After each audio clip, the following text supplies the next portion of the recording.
Hello, and if you're watching the video, welcome to this episode of 5 Alarm Task Force. I'm your host, Steve Green. Happy to be here with you and happy to have you with us. And if you're listening to our audio, welcome back to this episode. You heard the intro at the beginning of the audio. And my guest today is, I guess I'm going to say this 3-4 podcasts in a row now, but one of the great advantages of hosting a podcast for the fire service is meeting firefighters from all across this country and across even North America. We've had some great guests from Canada as well. And this is a gentleman, if you were at our PFAS, PFOS webinar at the end of August, you heard him speak. And with all the information we gleaned that day in that webinar, nothing probably was as personal as the story that my guest told us that day, and he's going to reiterate it in the podcast today. And my guest is a gentleman who's become a friend, and that's Jason Burns. He is a 15-year, going on 16 years now, right? Fall River, Massachusetts firefighter. So he was about an hour and a half away from where I grew up in Framingham, but know the city of Fall River well. He is married to his wife, Elizabeth. He is the father of 5 daughters.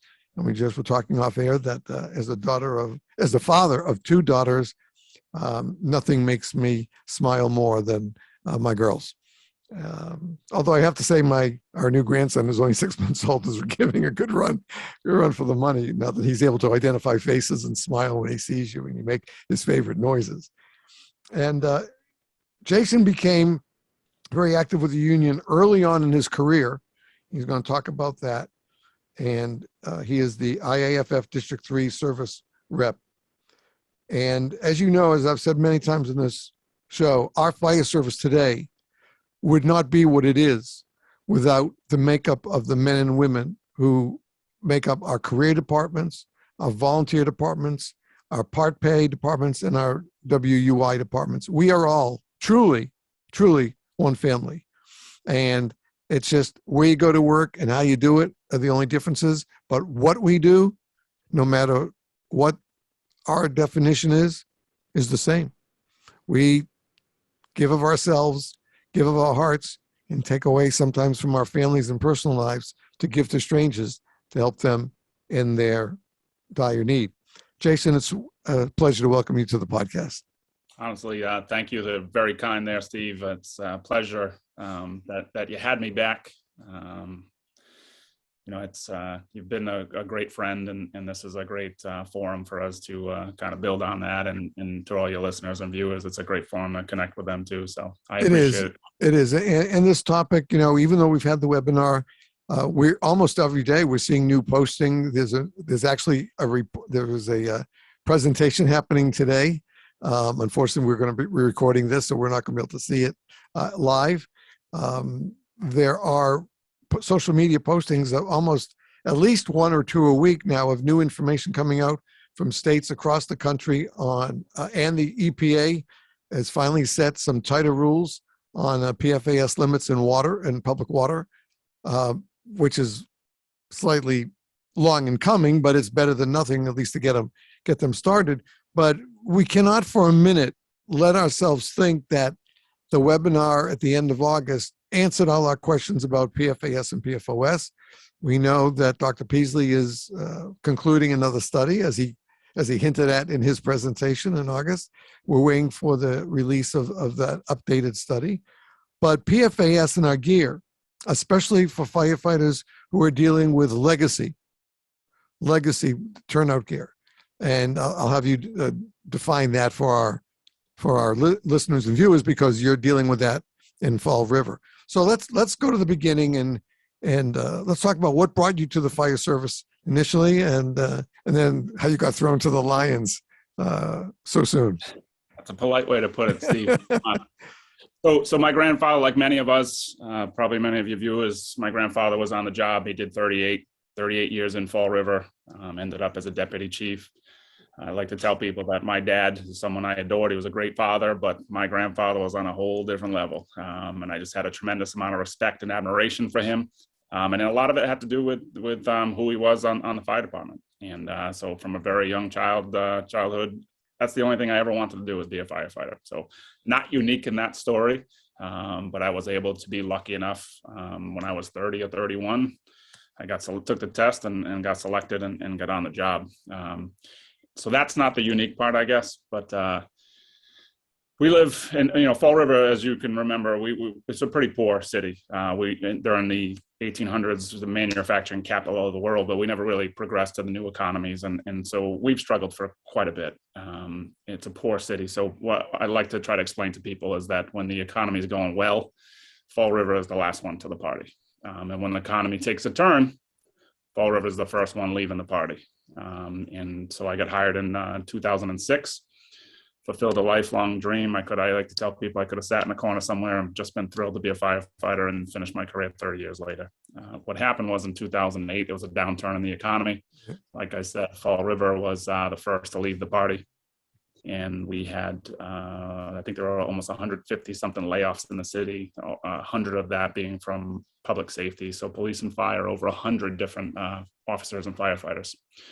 So I was new, I was laid off. They came at us with, offers of giving up your, firstborn children and half your pay and all that stuff. And I knew what was facing us. And we said, we'll take the layoff and I'm going to come back to a great job. And that's what I did. I took the layoff. But during that time, I kind of looked at my executive board, and I don't think any one of them did anything wrong, Steve. But I will tell you, I looked at this executive board and everybody's got 26, 28, 29, 30 years on the job. And I said to myself, who is representing the young guy, the new guy's issues? And that train was coming to town. Layoffs were coming to town. Fall River couldn't absorb a $4 or $5 million hit in the middle of a fiscal year. So that train was going to come to town. But who was actually having those conversations? And I said at that point to myself, you're going to get involved. You're going to be part of this process.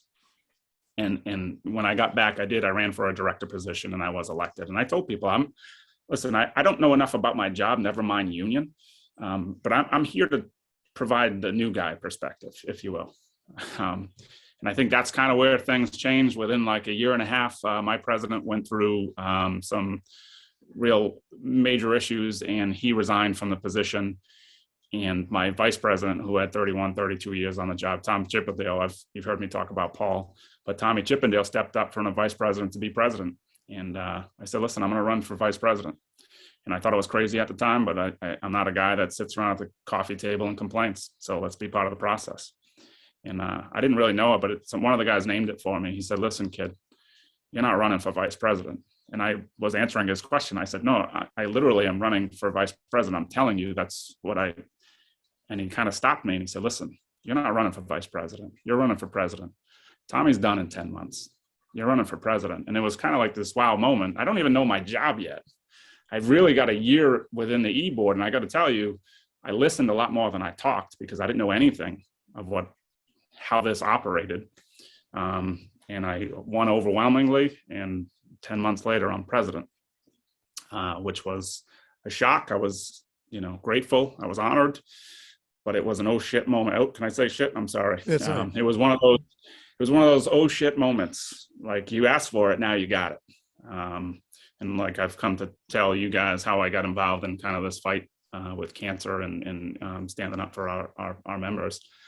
I began on January 1, and on February 13, 6 weeks later, I was burying Paul Chippendale, a good friend, a childhood friend of mine. So kind of that, I don't know if it was a high or the excitement of, hey, you're the president, was the reality. The donkey kick to the chest came fast and furious. And 6 weeks later, I was burying Paul.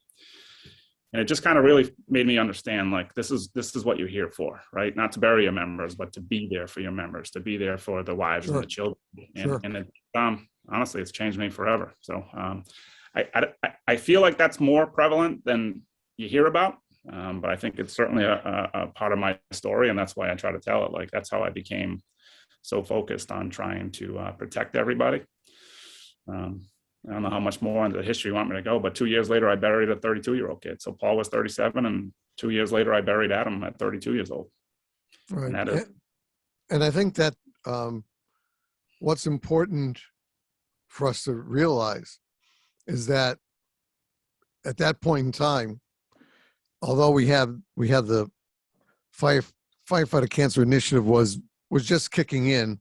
At that time, a lot of us, and I was one of them, who was uninformed and thought and knew about these firefighters and our colleagues in law enforcement, EMS, who had worked the pile for months and were getting really sick, and we were losing them. And to me, I was wearing blinders at that point and thinking that was the firefighter cancer situation. And it was only through a guest that came on the show in the early days, nearly 5 years ago, who was a former battalion chief here in Fort Lauderdale and had a good career, retired. And next thing you know, he diagnosed with melanoma. And he said, this is what the Firefighter Cancer Initiative is all about, is that it's not just what we're exposed to. We think that it's something in our gear as well. And so he kind of led me to Cindy L, and from Cindy, I kind of graduated to another couple going up the steps. So I finally met Diane and Paul being from Worcester, and me being from Framingham. I've always had the affinity to that city and used to go there as a kid. Made my dad, didn't make him, but complained enough that he finally had to cave in and drive us to Worcester, to Spags, the old big Spags department store, at least like once a month. And it's still a hometown. I mean, whether Boston, Fall River, Framingham, Worcester, it's who we are. It kind of defines us growing up in New England, where we have some great cities, we have some tough cities, and we have a lot of country that, people just think the Northeast is nothing but, industrial concrete. I remember growing up as a kid, I thought New York, all of New York State it's the same thing as New York City. And it wasn't until I met my in-laws up in Albany, and then we got a job in Syracuse and saw how beautiful the state of New York is. And I said, oh my God, I was in New Hampshire. I've been to Maine. Haven't been to Vermont. I've been to Connecticut, Rhode Island. But we have a great area in New England. Great, wonderful people for the most part. And yet it's a challenging place to live in, as we know. I mean, as I said, our daughter is here and she's heading back north tomorrow, and she's not looking forward to it after 10 days down here in South Florida. But one of the great things we have, as you mentioned at the beginning, is the multi-generational families in the fire service.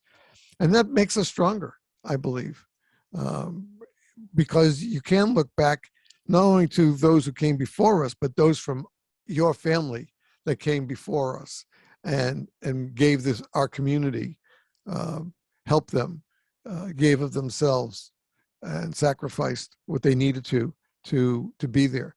Yet at the same time, as careful as we want to be, we're beginning to learn now, what are we, 3 years into it, maybe 3.5 years into it, about the situation in the very gear that we wear is supposed to protect us. Yep. But once that started coming out, that information coming out, was that approximately when, and after these two sad occasions that you had to deal with so quickly into your run as the president of the local 1314, was that something you were thinking about, as what could have given them cancer yet? So that's actually one of the, as you were talking, I wanted to throw out there. My grandfather, I mentioned earlier, John, did 38 years on the job, and like many of the firefighters, he did die of cancer. He died at 75. And like I've talked about, he probably wouldn't have ever made a change in career, knowing that he would have a shortened retirement.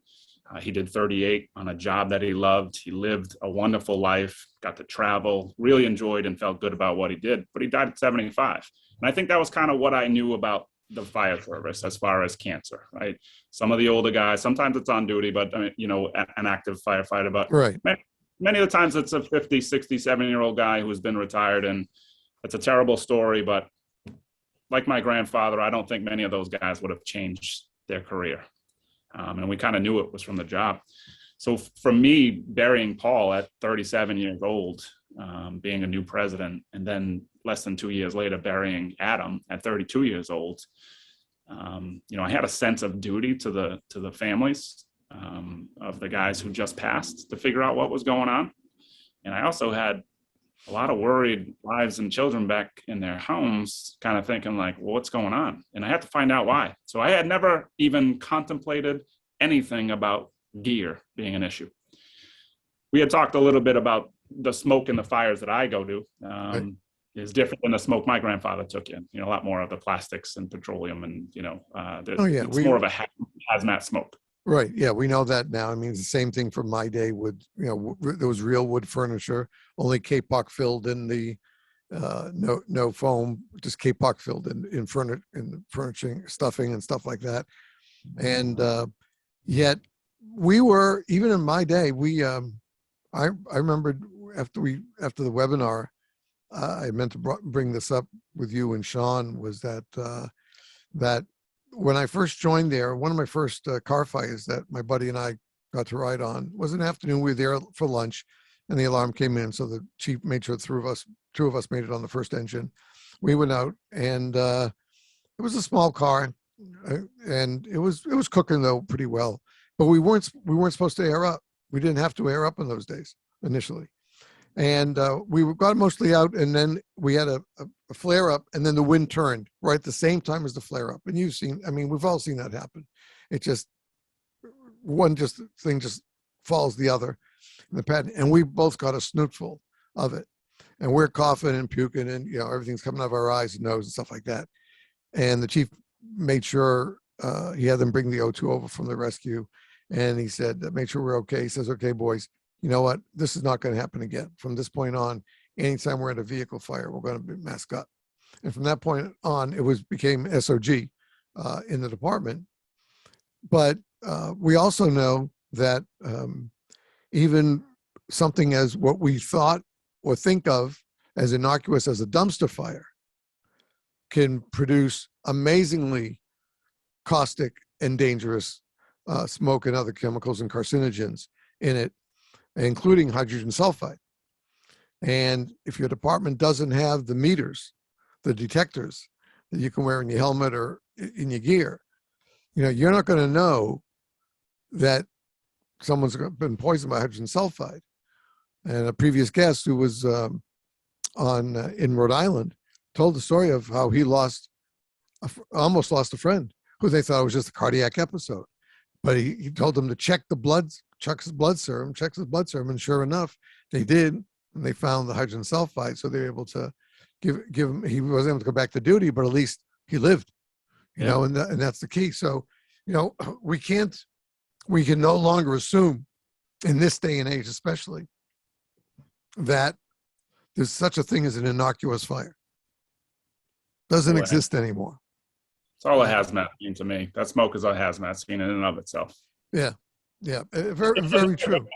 As we talk about this, I'm left with kind of some of the memories from back then, and we almost blamed firefighters for this cancer epidemic, right? So yes. You have people who are either changing their lives permanently or losing their lives, and where, not we, me and you, but society or our chiefs or our management are saying, well, it's your fault. You didn't wear your SCBA. You didn't do this. You didn't do that. And you're like, listen, so many things are changing without our input, right? Because nobody wants to hear from us. Yet we continue to respond to everything, and we respond to more of everything. And obviously it's changed. All the fire conditions that we're in have changed. They burn faster, they burn hotter, they burn quicker, they burn more toxic. A lot of that stuff we had nothing to do with, but you still got to respond to it. Sure. And we do. We're an aggressive interior firefighting department. We love what we do, but that had an impact on us. Like I said, it changed for me when I started burying the 30-year-old kids, and I said, what's going on here? So to get back to your I think it was a question like when did I start to be around this PFAS question? I had buried Adam and Paul, and I was kind of inquisitive in my own mind, kind of like, hey, we got to find an answer.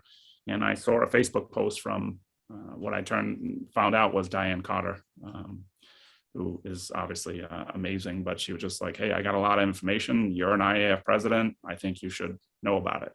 And for me, I said, listen, I need to know about it. She didn't know these two kids had just passed. Right. But that was kind of like how I said, well, send me everything you got. And if you know Diane, she does. She sent me everything she had. Yeah. And it was a lot to absorb. But so being an involved union member, a young kid who was obviously involved enough to be elected president, I've been to a lot of these conventions, conferences, education seminars. I've been through the ringer like everybody else. That's how I learned. Never, ever, ever was a discussion had that there was a toxic chemical in my gear that could be negatively impacting our health. And I learned that from Diane, and I learned, all of it from her and through this connection with you guys. It's, so that's what frustrated me, burying these two young friends of mine and never even having that conversation. That's part of why I'm here. That's part of what I'm doing. I need to talk about it. I need to get the information out there. I talk often about education, information, education, and legislation, right? That's how we're going to win. Exactly. So talking about these things is a way to get the information out there. If you haven't heard about it, here's the information. And now that you do have it, here's the education. Here's how you can minimize exposure and kind of, go through that process. So. Right. And we have to say that one of the good things about our industry in general is the fact that everybody is standing up and looking at this now. From everything, not just the gear, but from our bunk rooms, our station designs. In the latest edition of Firehouse is the annual new station design, contest awards. And it's interesting, I haven't read them all yet, but almost most of them have changed the bunking areas, and the decon have created specific decon areas, safe areas, positive pressure, ventilation throughout. And that's a great start. It really is. But to see that the industry and the service people who take care of us, from the architects who build our stations to the people who make our masks, and everybody is trying to do something to inch forward a little bit and protect us a little bit more. We have the companies that do the exams, like our partners, LifeScan Wellness and Responder Wipes. And there are other wipes manufacturers out there, but right now, as far as LifeScan for early detection, you can't beat the concept of LifeScan. Matter of fact, one of the firefighters in Fall River was blessed to receive the LifeScan certificate from the PFAS webinar, and has he gone up yet to? Yeah, we're still connecting with them, but okay, great. That should be soon. Yeah, so he'll be able to, instead of having to fly down to Florida and incur costs, LifeScan does a regular yearly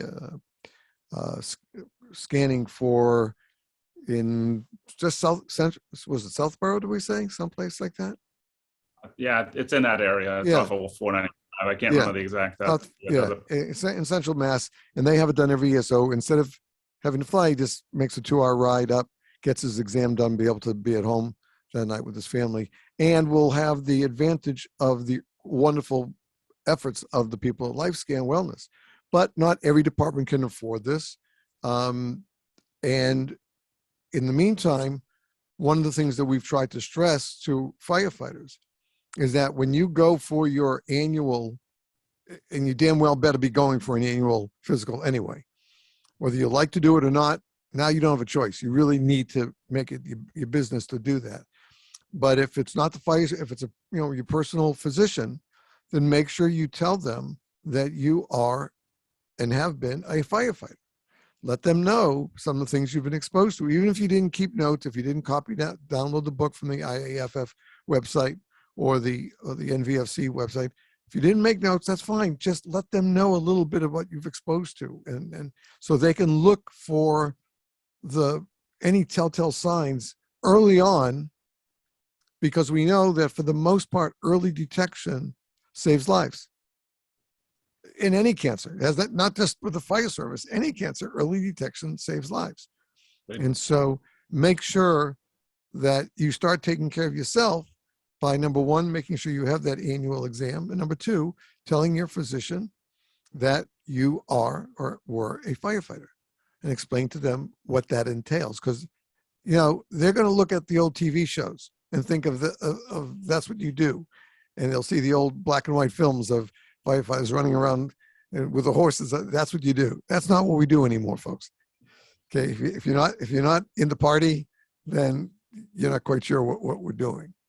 So Yeah, you got to be your own advocate out there. Exactly. You know what? Today in medicine in general, you have to be your own health advocate for yourself. And so but it's more important now. And I think one of the major breakthroughs we got in the information, and then maybe we'll take the first break, is that Dr. Peasley's tests from a year and a half ago, and the extent that the results of his testing showed. Number one, that threw the curveball to me was that they found the PFAS levels high in new gear, unused gear dating back to 77, which is when I got it. Of course, it was probably in used gear as well. But even new gear that had been still remained packaged since 1977, when they tested that, they found the two levels that were too high in that gear. And like I said, that raised the little hairs on the back of my neck, because that means where I thought, well, I was okay because I was out in 85, so it's probably no big deal. Now it is a big deal. And having gone through 2 scares, and, you know, so every time you wait to know if that other shoe is going to drop. And, you know, I got out early because of the disability, so I've been out since 85. That doesn't remove that fear from me, because I know for those 8 years, between the gear that I wore in those departments, those 2 departments I was in, and in the first one, the amount of AFFF we used, because of our chief's stature in fighting flammable liquids fire, there was a lot of exposure there, had to be back then. So Not going to either, Steve, right? And I think that's important for people to know. It's building up inside of your body, and right. It doesn't go away after time, you know. Right, right, and that's where this nickname, American, with this nickname Forever Chemicals comes from, because when the chemical companies made these chemicals, number one, they made them so strong so that they would not degrade in the ecosystem afterwards, in any lifespan that we would know. Number one. Number two, they knew what they were making. They knew what they were making. They knew what the results could be. And apparently, they just chalked it up to the cost of doing business. Now, a paper cut, you know, if you're a stationer, a paper cut is the risk of doing business, but you don't expect to be killing any of your customers from a paper cut.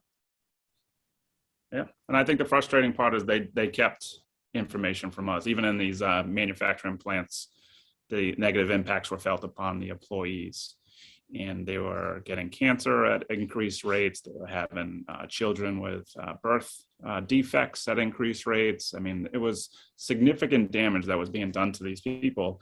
And that same product, they had no problem wrapping me up in it, and my grandfather up in it, and you up in it. And they actually, we've come to find out that they fought against putting like a warning label out there, like, hey, this stuff is not good for you. So not only did they intentionally make a product that they knew was toxic, but they, Grant Peasley, if you remember, the word that stands out in my mind, and this is what makes it frustrating, and he basically said it's saturated. Our gear is saturated. It's the most highly fluorinated fabric he's ever seen. Yeah, I remember him saying that both in the report, and then when he came on the show, said the same thing. And you have to wonder, you know, of course it goes, listen, folks, we have to be, you know, in full disclosure, it goes way beyond PFAS in Firefighter's bunker gear. We all jumped to Teflon when the Teflon frying pans and pots came out, because, our food won't stick anymore. We don't have to scrape one anymore. Well, guess what?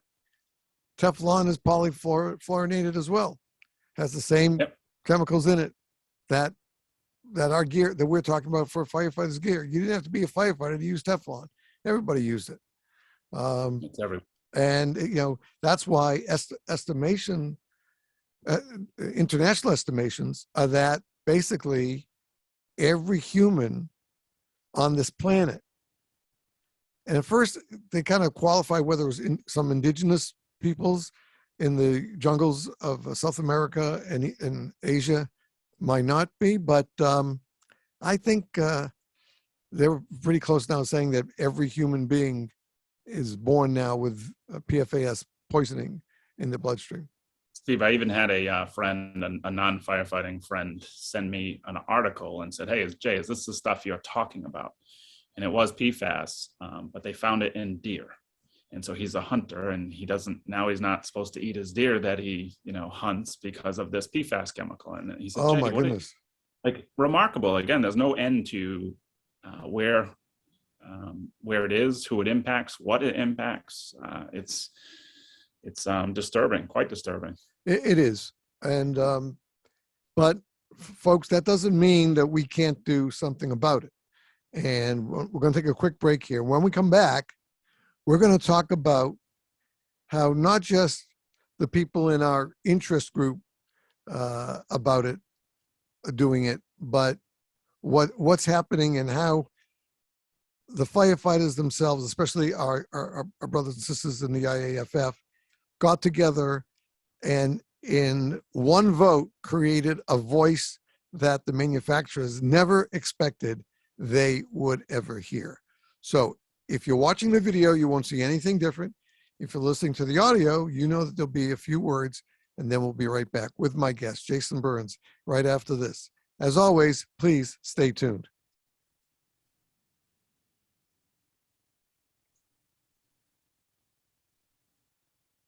Hello and welcome back to this episode of 5 Alum Task Force. My guest is my friend Jason Burns, firefighter with the Fall River Fire Department in Massachusetts, about little southwest. How far southwest of Boston? It's about 45 minutes? Oh, yeah, about 40, 45 minutes, yeah. Depending on the traffic. We're somewhere in the middle of Boston and Providence, Rhode Island. Yeah, there we go. Again, another great city, Providence, to visit, and Truro down there. But that's, again, one of the great things about New England is that you'll run out of time before you'll run out of places to visit in New England. I agree. Well, that's so many places to visit. Yeah, that's for sure. So we started talking about Jason's role. He's a multi-generational firefighter from his family. His grandfather served 38 years with the Fall River Fire Department. And he came in, wound up very early in his firefighting career, wound up being the president of the local union, Local 1314 in Fall River. And within just a very short period of time, that no one should have to face taking on these responsibilities, he had to bury 2 of his firefighters who both passed away from what is believed to be occupational cancer. So does Massachusetts have a presumptive law now, right? Yeah, pretty sure we were the first ones to do the presumptive law, and I think it was enacted in 1990 or January of 1991. Yeah, that was very early on and very pro thinking for the state of Massachusetts, considering how long it took them to put paramedics on the streets. And I learned that the hard way when my dad got sick when I happened to be in Framingham visiting them, and we wound up going into VTAC, took him in the ambulance, expected to be able to do everything we could do when I was in Syracuse. And the guy said, "No, Steve, this is just a basic life support ambulance. We don't have paramedics." I said, "Sure, there are paramedics." He goes, "Yeah, Boston City Health and Hospitals. They were the only ones who had it." I don't think Massachusetts passed the paramedic law until like 86, 87, something like that. We're still a separate service. We're both under the Fall River Fire Department, but we have an EMS division, that's where our paramedics come from, and then we have our firefighters. Right. A little bit archaic. You think there's a way to kind of work us into the same. Well, you know what? Every department has to. Listen. We joke. The old joke used to be, we were a firehouse that used to run some rescue calls. Now we're an EMS provider that has an engine and a Quint or a ladder truck in the station, because they're taking up 75-80% of our calls. But the ones we do wind up going on are wicked. To use our local vernacular, they're wicked bad, right? Wicked bad fires. Yeah, it's certainly in our community, we still have 80, 90 huge mill buildings, and we have our historic, national fires that are reported about. But it's the housing stock is very old. Triple deckers, right? Many three deckers, and people are still generally pretty poor. So that leads to people trying to do their own repairs and doing things within their house unsafely. So we and the houses are, I feel like sometimes 6 inches away from each other. I mean, we have our fair share of fires still, which presents its own challenges. But the community is probably like many out there, we're struggling, and that impacts the fire department. Sure. I don't think I hit on it earlier, but when not only were we burying Paul and Adam, but at the time we were coming off a layoff, and all of our apparatus were 20 plus years old. Our SCBA, you couldn't even buy parts for; they were obsolete. Literally, you couldn't buy any parts, so they just basically put them out of service. We still at the time bought our own PPE. Department didn't provide it until like 2017. We just had all these significant issues all at once. So that kind of led to me kind of saying, listen, I gotta, it's a lot, but I gotta make it happen here. I gotta learn a lot. And I listened and I asked a lot of questions, and by the, we talked a little bit offline about Destiny.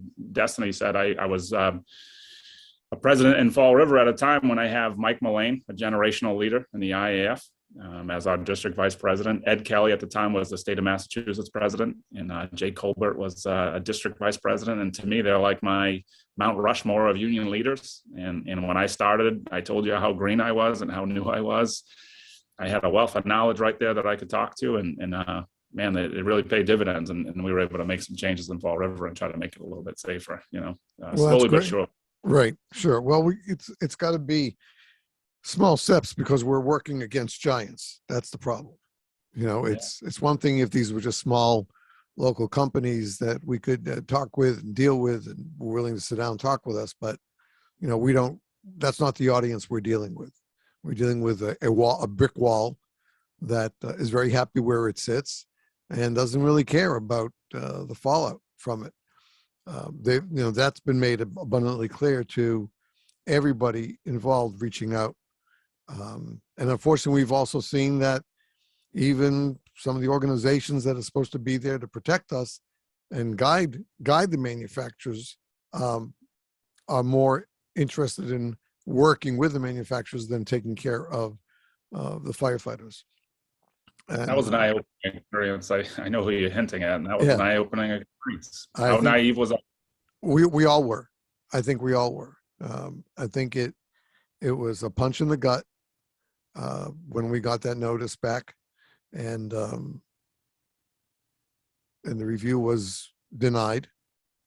And I don't think any of us really expected that, because it really wasn't a big thing that we were asking for. I mean, we weren't asking for millions of dollars, just asking to stop. There was an unnecessary test that wasn't required, and yet because there was a tumbling effect, the old snowball rolling down the hill effect of, well, if we leave it there, then that means we still have to use the chemical. So that means the only way to pass is to use the chemical and use the test. And that way we can say it's required. So it's inventive thinking is what it is. However, you and a couple of your colleagues decided late last year, late of 2020, that something had to give, and it was not going to be the lives of America's firefighters. Yeah, I mean, it was our time to stand up, and I always refer to it as our moment to die on the hill. We are going to create change, or I'm going to die trying. And dying, me die trying, it might be a little dramatic, but I'm going to tell you, after burying those two, looking in the eyes of the two widows and the children, that is a die on the hill moment for me. I'm going to do everything possible. I'm going to give of myself. We ended up, this group that we kind of affectionately call each other the Avengers, somehow over the course of time have crossed paths. And now we're talking about a time, Steve, where life is about what we're doing right now. This Zoom meeting, which was, to me, still fairly new. It's certainly different. I'm an eyeball guy. I like to be in front of you and talk to you, but this platform gives us an opportunity to be around and talk to people that you would never otherwise be around. So we were still learning to build within that. So you're referring to, I know, our resolution at the IAFF level, and that really started with, a conversation with Diane and her introducing me to Sean Mitchell. I like to call the kid Dr. Mitchell. He is just a really, really bright guy. I refer to everybody as kid. That might be a New England thing, but so he's a bright kid. He's not a kid. To me, you're a kid, so at my age. Just how I refer to people. It doesn't reflect age or anything like that. But Sean impressed upon me that he had understood, digested all this information, and he wanted to put forward a resolution, and we kind of talked about how we can attack this.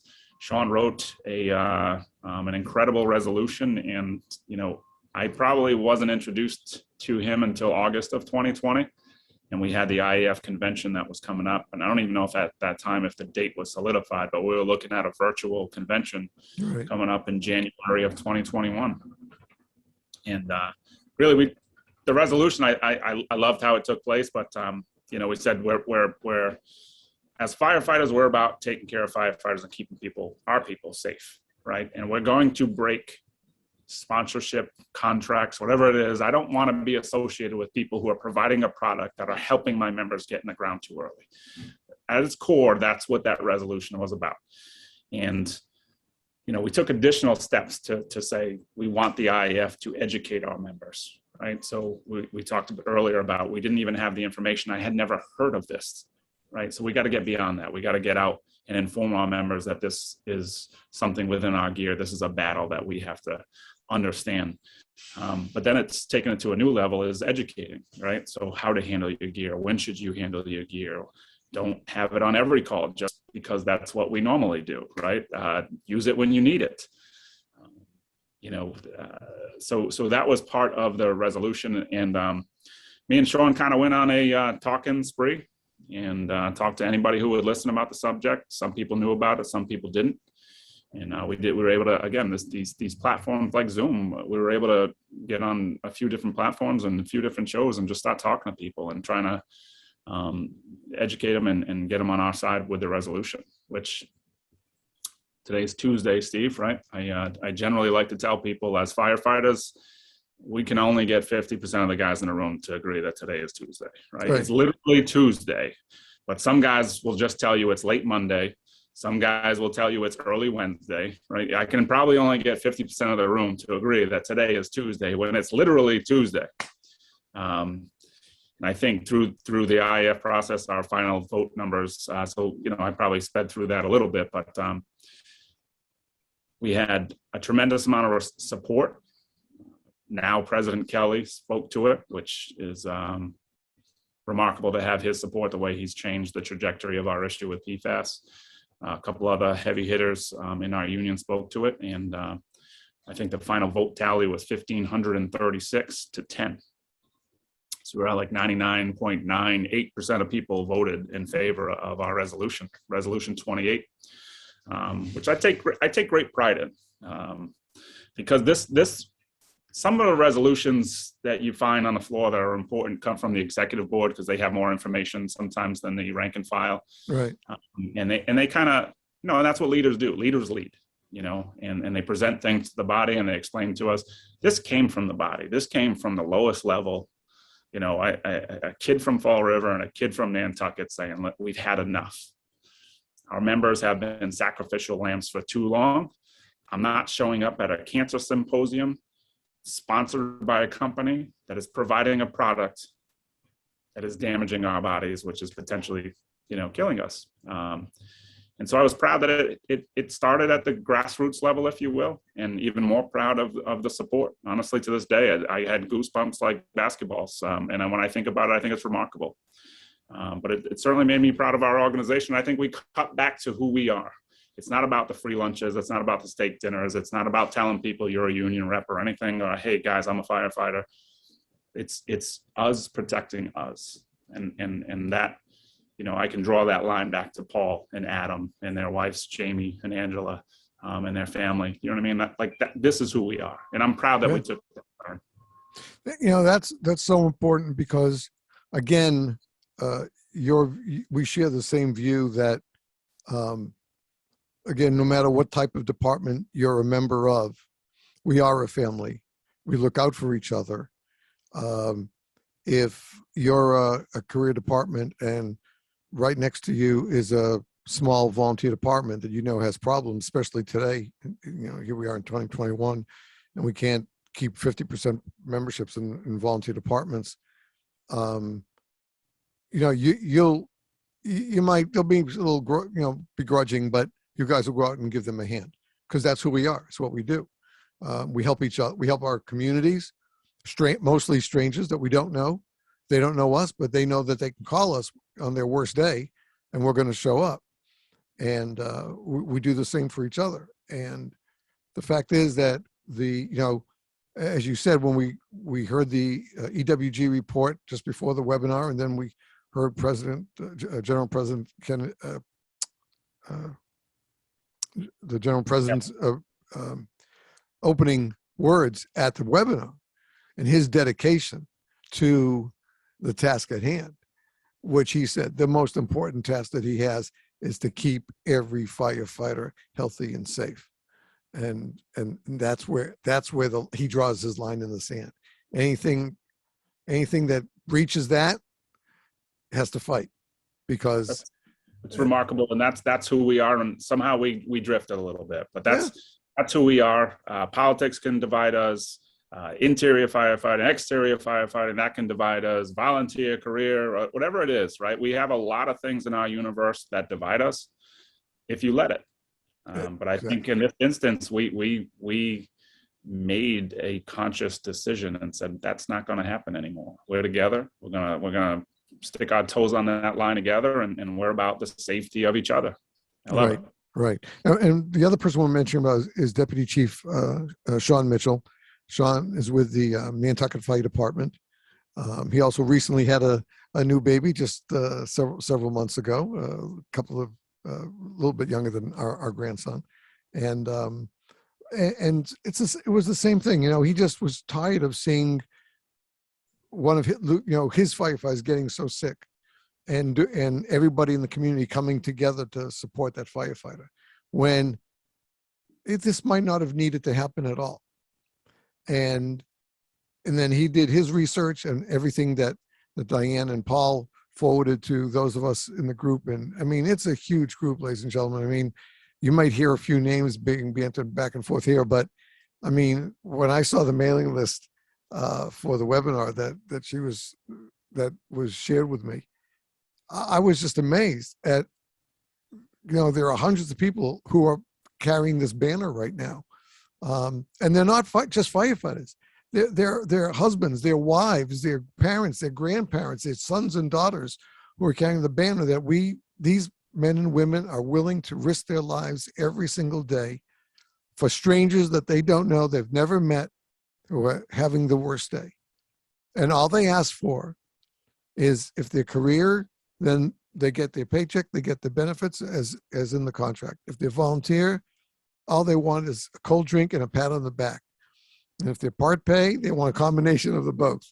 And if they're WUI, our hats are off to them, especially after these last 2 summers, man. Our men and women in wildland urban interface are just amazing. They are, you know, you could put them in any major city, and while it's different styles of firefighting, the heart and the dedication is the same from them as it is with any other firefighter in this country. Or, you know, I think any firefighter that is a firefighter today anywhere in the world is that dedication, because this is not something that people just do. Hey, I think I'll look for a job.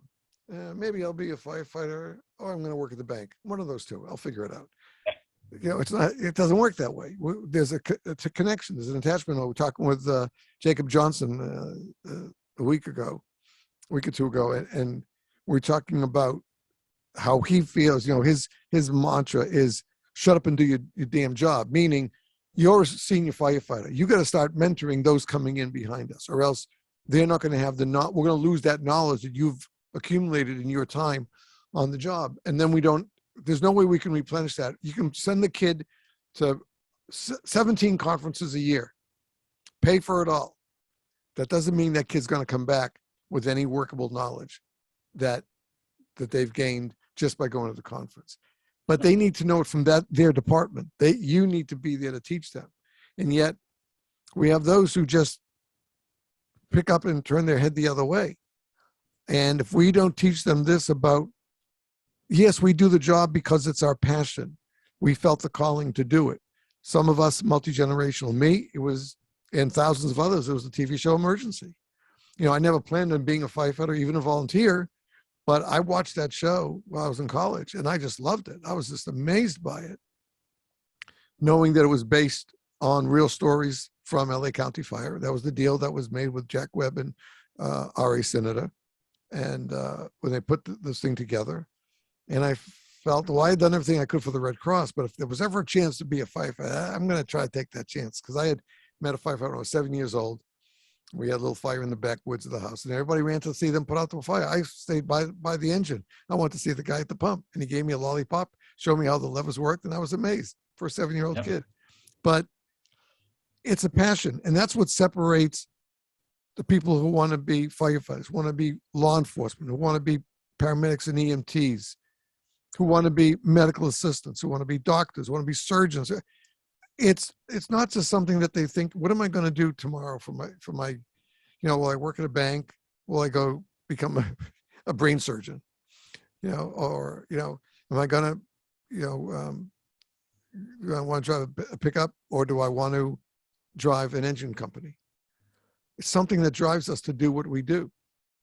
And it's certainly not for the money for most of us.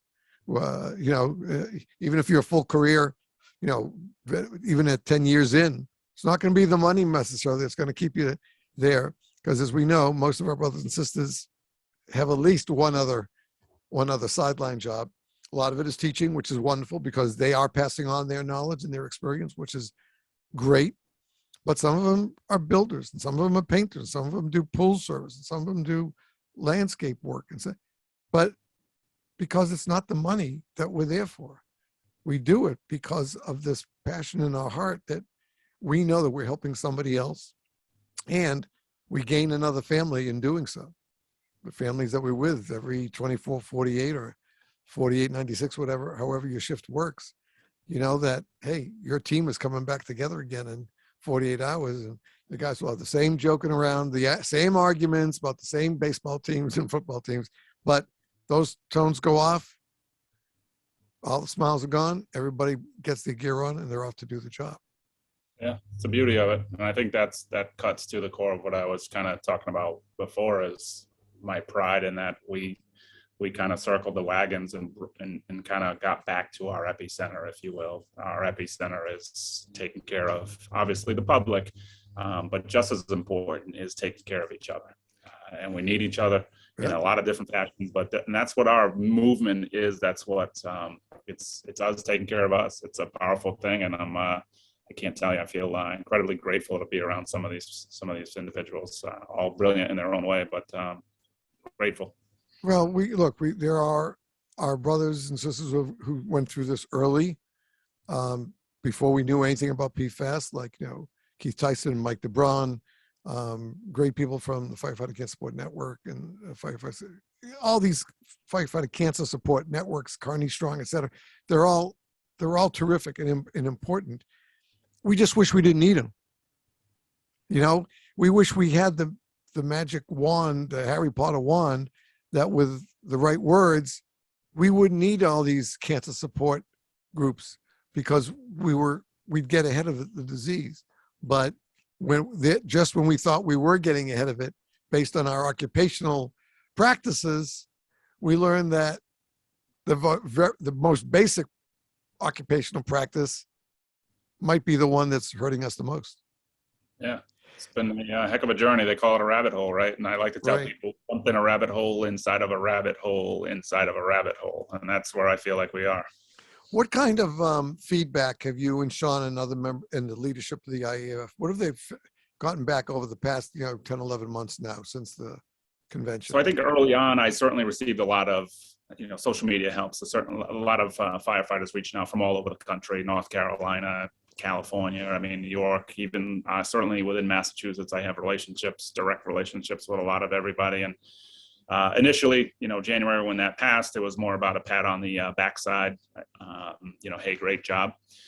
But it has morphed quickly. And I really feel like we've taken a turn as far as the information is there now. It is everywhere. Everybody's talking about it. And so the feedback I'm getting now is either, hey, this is what I'm doing in my department. Basically, do you approve? Does this make sense? Is this what we should be working for? Or there are questions from the angle of, hey, we talked to our gear guy, my rep. This is what he said. Is that true? So kind of piecing it together and trying to help people kind of navigate through it. I'm short of trying to tell people, hey, this is the gear you got to go with. I'll tell them what has been, independently verified to be PFAS free. This is the type of conversations you want to go to, and they got to kind of matriculate through that with their own departments. But this past October, Steve, we had a PFFM, Professional Firefighter Massachusetts. We had our convention normally in June, but COVID delayed. I can't. We were there for 3 days, and I think for 3 entire days, this is what I talked about. It was intensive, trying to answer everybody's questions, but so proud of the way people kind of have wrapped their arms around the issue and want to fix it and want to do better for their members. And it was also filled with stories of, hey, I want to let you know, I saw your webinar, I saw your, your post, and I want to tell you what we did in my department, and we changed, and we're doing this for the better, and we're doing that. And that's what it's all about. That's why I'm here. That's why I want to continue to talk and educate and inform and try to make it better, So I think really escalated in the past 6 months. And that's probably the best news we could get, because everyone who jumps aboard, and I'm not going to say the bandwagon because there's a negative connotation about jumping on the bandwagon. I'm going to say everyone who jumps on this apparatus that we're driving through the doors of PFAS and PFOS to keep ourselves safe, keep ourselves healthy, not take a chance with our families. Because look, I raised my hand that in the old days, especially as a volunteer, my gear I threw in the back trunk of my little Toyota, or I threw it in the back seat.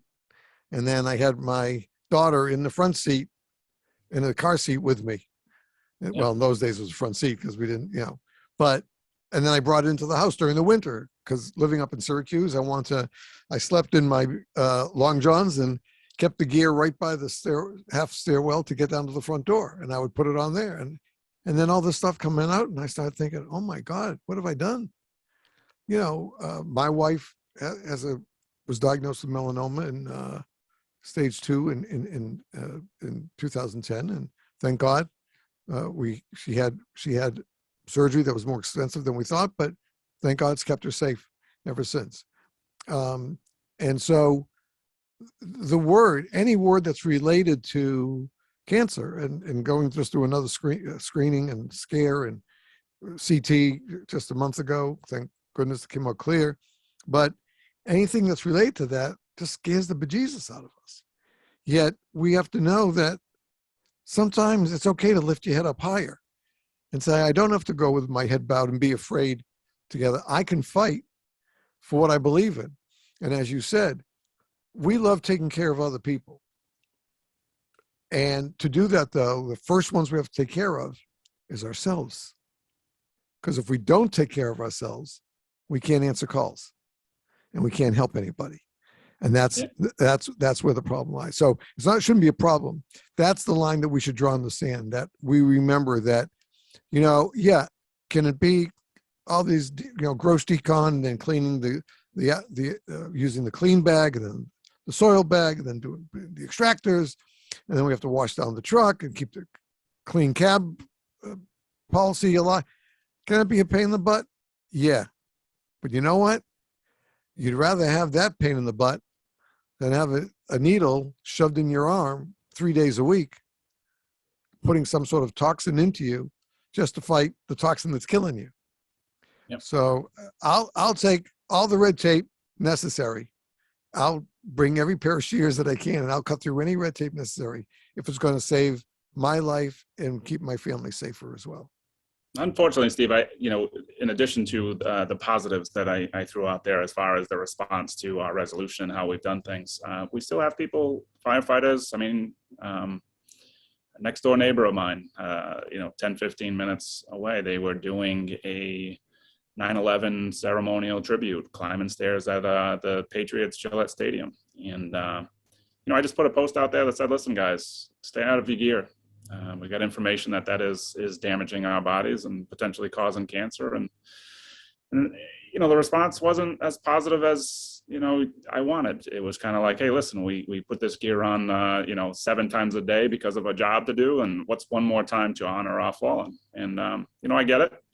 But I think, as you were just saying, life changes you a little bit when you are seeing a friend, a brother, sister who's going through cancer and going through that process. And, again, I'll go back to it, looking into Jamie and Angela's eyes as they were, burying Paul and Adam. I mean, that changes you. So I would like to shake a stick and wave the wand and everybody agrees and we're all doing the same thing. But I think knowing that not everybody agrees, that's gives me a job to do. That gives people in our circle, we got a wide group of people who are doing the educating and informing and trying to change. It gives us something to do. And Right. The work's not done. Right. And it won't be, anytime soon. But we have great people working on it. And we have wonderful people like Diane and Paul. We have Dr. Peasley. We have Rob Ballot, who is just amazing. He is like a pit bull with a rag dog. I got to finally watch a good portion of Dark Waters, where Mark Ruffalo portrayed him, and I was amazed. I had heard about it, stuff like that, but I was really amazed to see Ruffalo's transformation. And then when I got to meet, when he came on the show the first time as a guest, before even the webinar, and again, there are only a couple of people who have really shaken me to talk with on the show. One was our late, great Chief Alan Brunacini, who came on early on. And I said to Chief Rubin, I can't talk to Chief Brunacini. He goes, why? I said, because he's Chief Bruno. I was learning from this guy when I first joined in '77. He was already in Firehouse magazine. They said, no, he's just another firefighter. I said, no, he's not. He's like the demigod of firefighters in the country. And he says, all right, I'll get him on the phone and I'll just tell him to say hello to you. I said, oh, okay, thanks. Yeah. And he got him on. He says, Chief, I want you to meet my good friend Steve Green from podcast Fire Alarm Task Force. And Bruno says, hey, Steve, how are they hanging? And that broke the ice. Relax, right? Exactly. And, if we could, he could walk circles around maybe all but 5 or 10 firefighters in this country. Okay, there are some big guys out there, greats like him. But he could, except for those 5 to 10, he could walk, but he never carried an air about him. He was just a regular firefighter. And my talk with him there, when I got to meet him personally one time, he was just a firefighter's firefighter. He was just another guy who put on the same equipment that we did and did the same job we did. He just found different ways of thinking about how to do it, better ways of doing it, better approach ways and stuff like that. And if we could, and look, we both know, and everybody listening to this who's in the fire service, no matter what branch, the 2 things we hate the most are status quo and change, right? Everything else is okay, but the 2 things we hate the most are status quo and change. So if we could bring about a slight tilt for more people to think of the educating that we're trying to do about our gear, as the same way that Chief Bruno would do it if he was with us today. That he's not condemning, he would never condemn anybody or castigate anybody, especially not in public, but he would try to educate you and teach you why this is another thing to think about before you just do it this way. There might be another way to approach it and do it.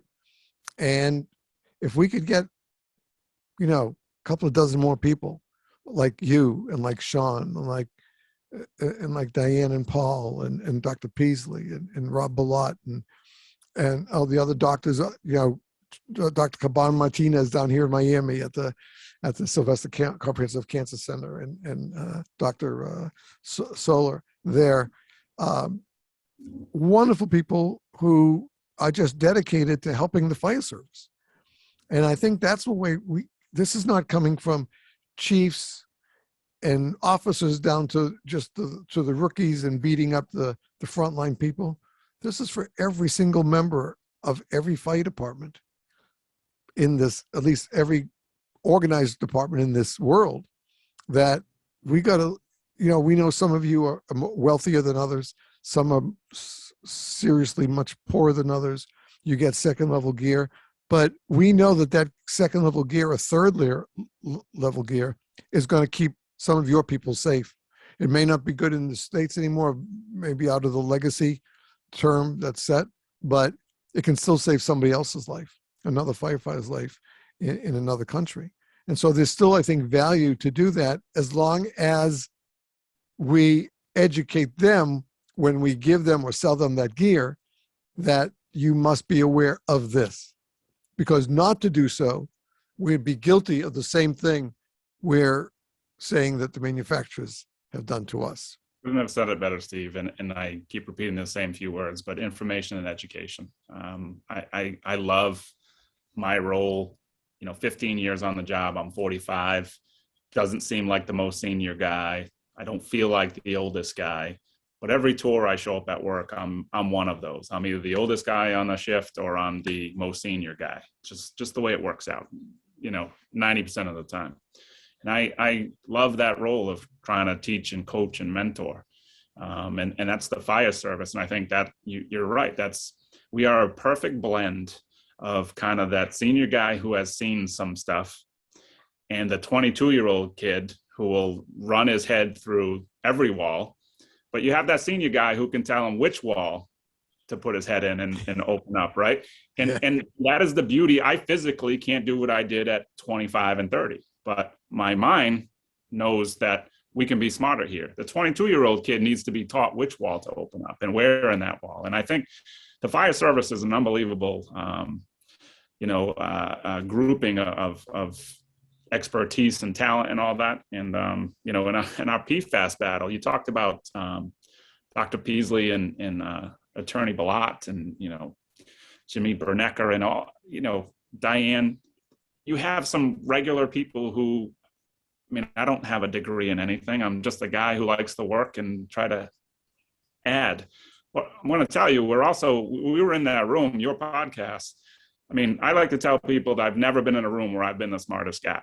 And that was never more apparent than when we had that podcast, because my goodness, is Mr. Peasley a brilliant mind, is Attorney Ballot a brilliant mind. This group, so you got all these people at different levels of knowledge and expertise and ability, and it's just been pulled together. So it's wild, but you need that on this issue with PFAS. You need it back in the firehouse. I do think we're a little reluctant to be teachers and mentors in the firehouse, but that's where the beauty lies. That's to me is everything. I kind of relish that role. Right. Well, we've always pushed here that to be the best fireman that you can, you have to be a lifelong student and you have to be a mentor as well. Because once you learn, you need to share that with somebody else. I've been a teacher for well over 50 years, and to me, it's one of the most fulfilling things in life that I've been able to do. I have an effect on both the youngsters and the adults that I've taught. And I hear about it years later, I hear about one of the kids that studied for their bar bat mitzvah with me years ago, and I hear things about them that they're still involved in a synagogue or something like that. And to me, that's very important, because that means that, when I teach them at 7th, 8th grade, that's about the last chance we have to kind of mold them and kind of give them a little bit of shaping still before they take off on their own. And it's nice to hear that some of what we talked about in that educational process, they kept with them close to the heart until it was 10, 15 years later, and they demonstrated that. So if we can do the same thing in the fire service by passing on strong knowledge that we have, experience that we've had, even if it's just simply an easy way to tie a knot. Maybe, someone's having trouble with knots. And I remember when I started doing knots and we had trouble, one of our guys came over and said, there's a much easier way of doing it. Cross your hands, cross the rope, pick up your hands, and boom, you got the knot right there. And you don't have to go all this intricate stuff like that. And then everybody started doing it. And it was a breeze after that, but you just needed to know the easy way to do it. And it was only because one of the senior guys in the volunteer department shared it. Yeah, information, right? And that's Exactly. and I got emotional in our podcast talking about wrapping my daughters up in my turnout gear, and I'm emotional because I know what I know now. I have the information now.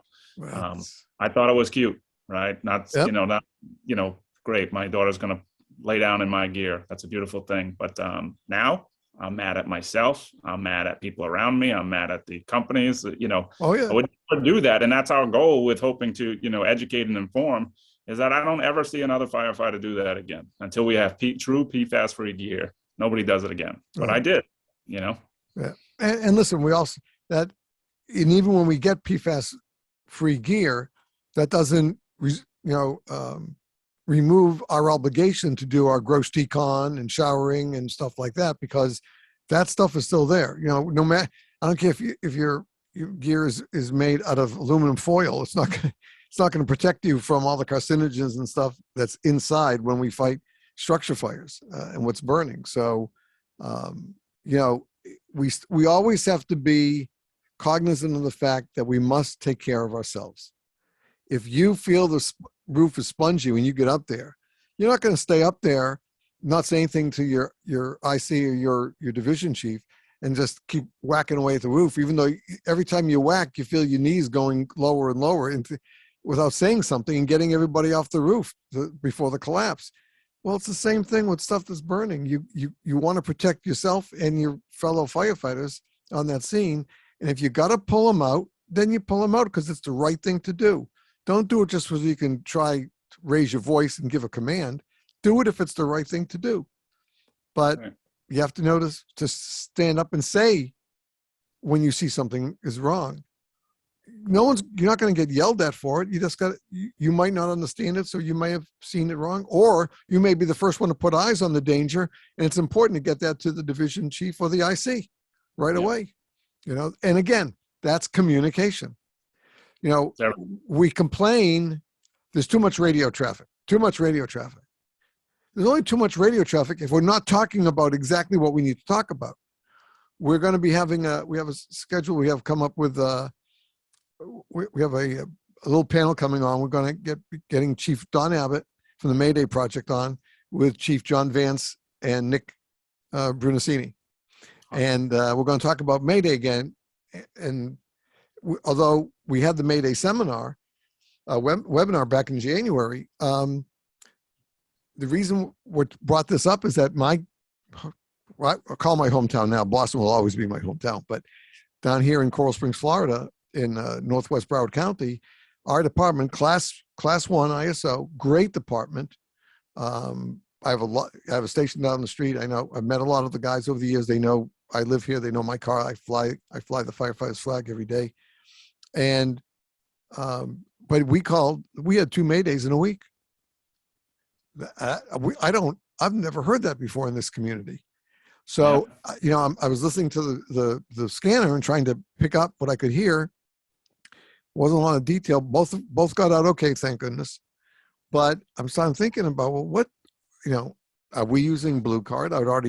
Chief Vance had been on the show already when we talked about Blue Card and talked about how Chief Brunacini came up with it initially.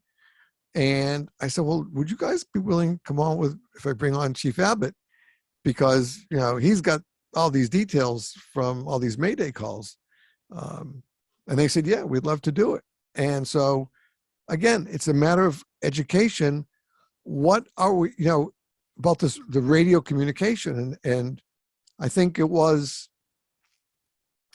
this one of these calls. I may be wrong. I will qualify that, but said that the Mayday wasn't heard the first 4 times it was broadcast on the radio. Wow. You can't have that. No. You can't have that. When that alert button is pushed, and if you don't know when it's time to push it, then you need to be retrained. Well, that's one of the things I was thinking when you were saying you had 2 in 1 week, and my initial reaction is, oh my God, what's going wrong?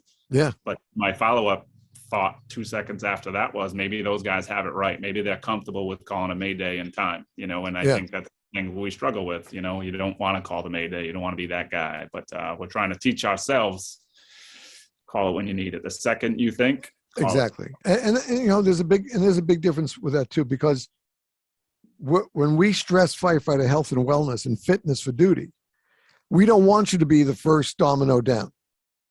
Because if you're the first domino down on an emergency scene, you knock every other domino down from their assignment.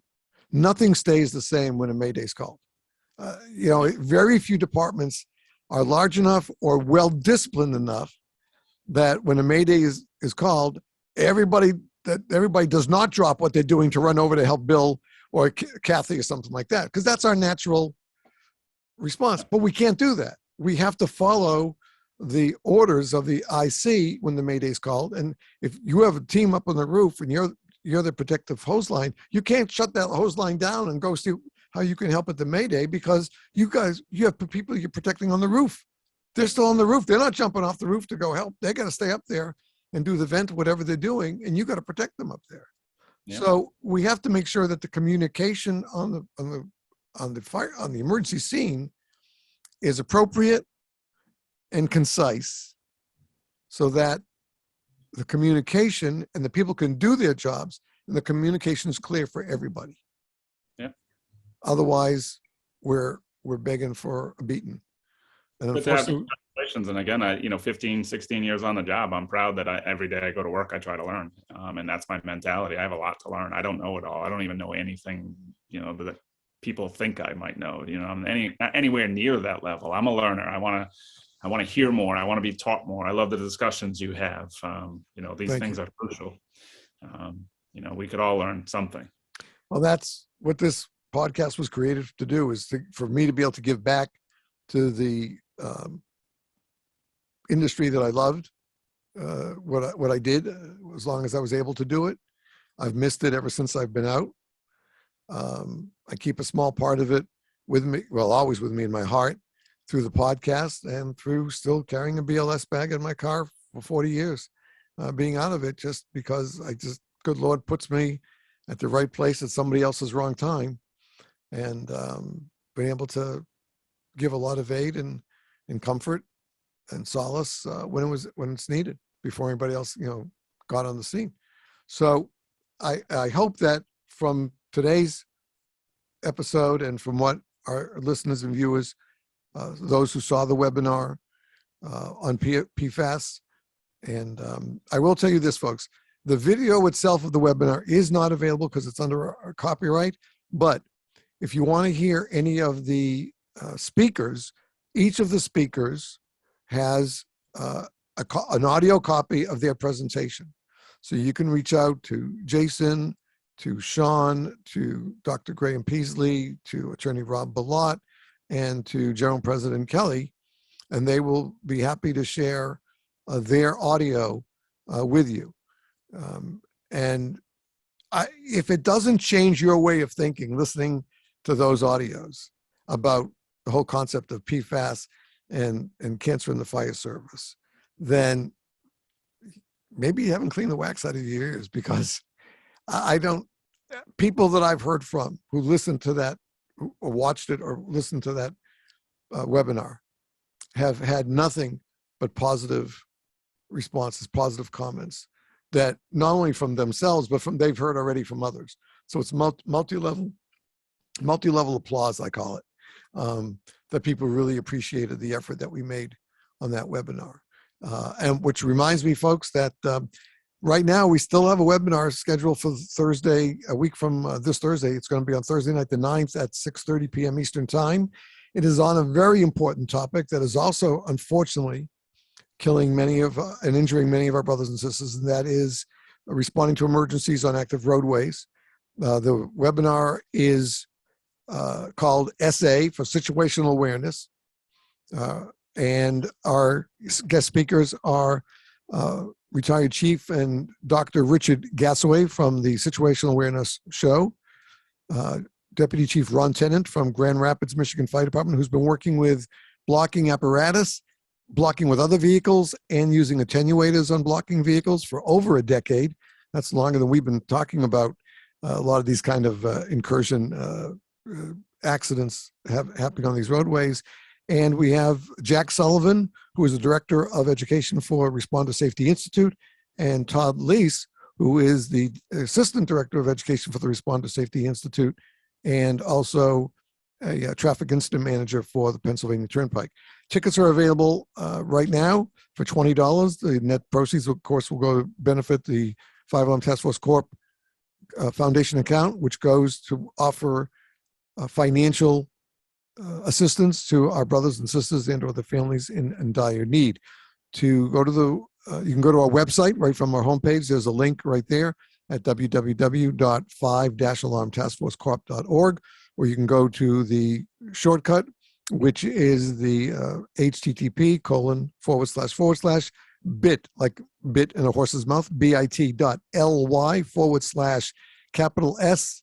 A response to the number 2 response to active roadways, all as one grouping.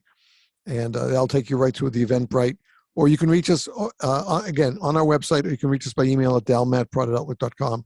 We'll be happy to send the link to you for your ticket. Jason, I don't have the words to thank you for sharing your story one-on-one with us today.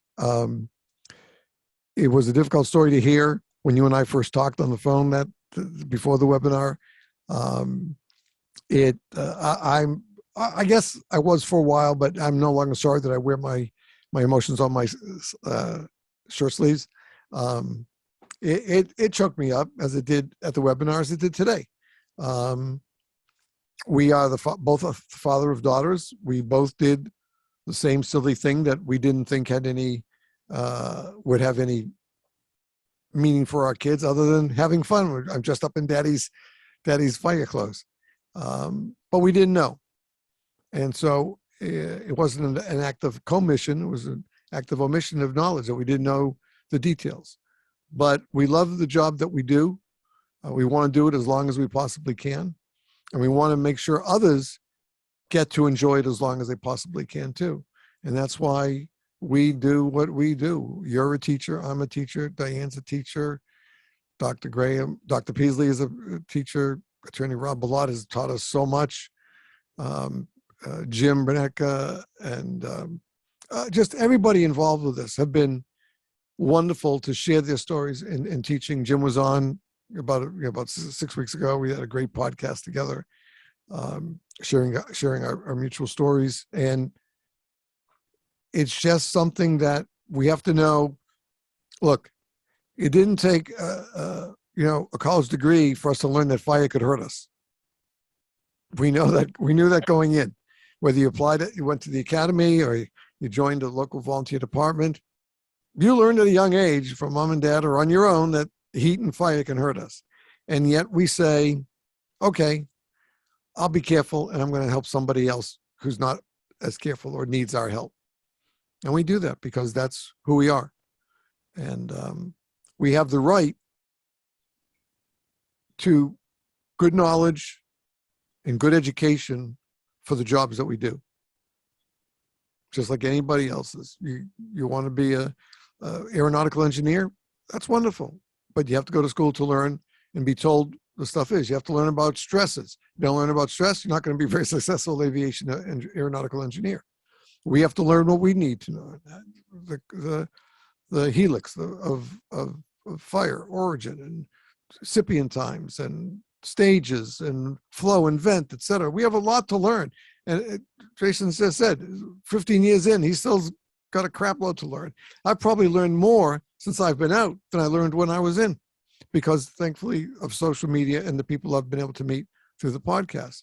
And I treasure each and every one of my guests. And so I think that hopefully there will be listeners and viewers of this podcast today who may not have been with us for the webinar, who will say, you know what? I didn't even realize that it was like that. I gotta learn some more about that. And if you need to learn more, we have plenty of people who will be happy to share their knowledge with you. And this is the way that you can keep yourself and those you love healthier to the best of our abilities. There are no guarantees, but the more we learn, the more we can put into practice, the safer we can be. And that's what it's all about. You nailed it, Steve. That's what it's all about. Jason, again, my sincere thanks. God bless. Have a wonderful, wonderful, happy, safe holiday season and healthy holiday season with you and the family. And I know we'll be talking again in the not too distant future. And I'm glad we finally were able to put this together. I appreciate it. I just want to thank you personally for allowing me on your platform and to have a voice to your listeners, to your viewers. Humbled, grateful, appreciative that you even want to listen to me for a little bit. Well, but, it's our honor and our privilege to have you here with us. Thank you all. You're one of the leaders to help us. All right, folks, if you're watching the video, this will be the end of the program. If you're listening to the audio, well, you know what? Yes, we'll be right back right after these words. Thanks for tuning in, folks, and we'll see you again very soon. Until then, take care, stay safe, and stay well.